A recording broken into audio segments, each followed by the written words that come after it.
So hey guys welcome back. So guys আপনারা যারা 10,000 টাকা বাজেটে একটা পিসি বিল্ড করার কথা ভাবতেছেন তাদের জন্য এই ভিডিওটা। সো গাইস আজকে ভিডিওতে আমি 10,000 টাকা বাজেটে সেরা একটা পিসি বিল্ডের ভিডিও দেখাবো। সো আজ এটা বকবক করে না করে দেরি শুধু আজকের এই ভিডিওটি শুরু করি। তো গাইস প্রসেসর হিসেবে এই বিল্ডে রয়েছে ইন্টেল কোর i3-2120 এই প্রসেসরটি বাংলাদেশে এখন বর্তমান প্রাইস হচ্ছে 1,200 টাকা। সো এই প্রসেসরটি চুজ করার কারণে এটাতে আপনার 2.5 থেকে 3.4 গিগাহার্জের ক্লক স্পিড পেয়ে যাবেন, যেটা দিয়ে আপনার পিসিতে সব ধরনের কাজে ভালো একটা এক্সপিরিয়েন্স পেয়ে যাবেন।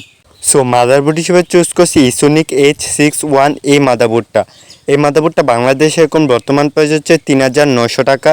সো এই মাদারবোর্ডটা চুজ করার কারণে এটাতে আপনার 2টা র্যাম স্লট পেয়ে যাবেন, প্রয়োজনীয় দরকারি সব পোর্টসগুলো পেয়ে যাবেন।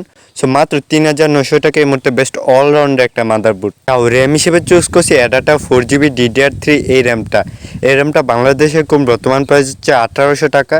সো এই র্যামটা চুজ করার কারণে এটাতে আপনার 1600 মেগাহার্জের ক্লক স্পিড পেয়ে যাবেন, যেটা আপনার পিসিটাকে একদম সলিড পারফরমেন্স দিবে।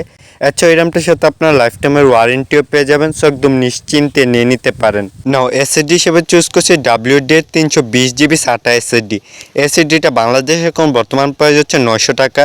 সো 320GB হওয়াতে আপনার পিসিতে একটা ভালো একটা স্টোরেজ সাপোর্ট দিবে। নাও পাওয়ার সাপ্লাই হিসেবে চুজ করছি রিভেঞ্জারের BP 350 ওয়াটের একটা পাওয়ার সাপ্লাই। এই পাওয়ার সাপ্লাইটা বাংলাদেশে এখন বর্তমান প্রাইস হচ্ছে 1,350 টাকা। সো এই পাওয়ার সাপ্লাইটা চুজ করার কারণে এটা আপনার পিসিটাকে একদম সেফলি পাওয়ার ডেলিভারি করবে। সো এছাড়াও এটার সাথে আপনার 2 বছর ম্যানুফ্যাকচার ওয়ারেন্টিও পেয়ে যাবেন। সো একদম নিশ্চিন্তে নিয়ে নিতে পারেন। নাও কেচিং হিসেবে চুজ করছি ওপোব্র্যান্ডের মিড টাওয়ার একটা কেচিং। এই কেচিংটা বাংলাদেশে এরকম বর্তমান প্রাইস হচ্ছে 1,300 টাকা। নাও কাজ একটা কেচিংয়ে যা প্রয়োজন সবই কেচিংটাতে পেয়ে যাবেন। সো মাত্র 1,300 টাকা এই মুহূর্তে বেস্ট অলরাউন্ড একটা কেচিং। নাও সবগুলো কম্পোনেন্টস একত্র করলে প্রাইস আসবে 11,500 টাকা। সো এই ছিল ওভারঅল গরিবের পিসি বিল্ডের ভিডিও।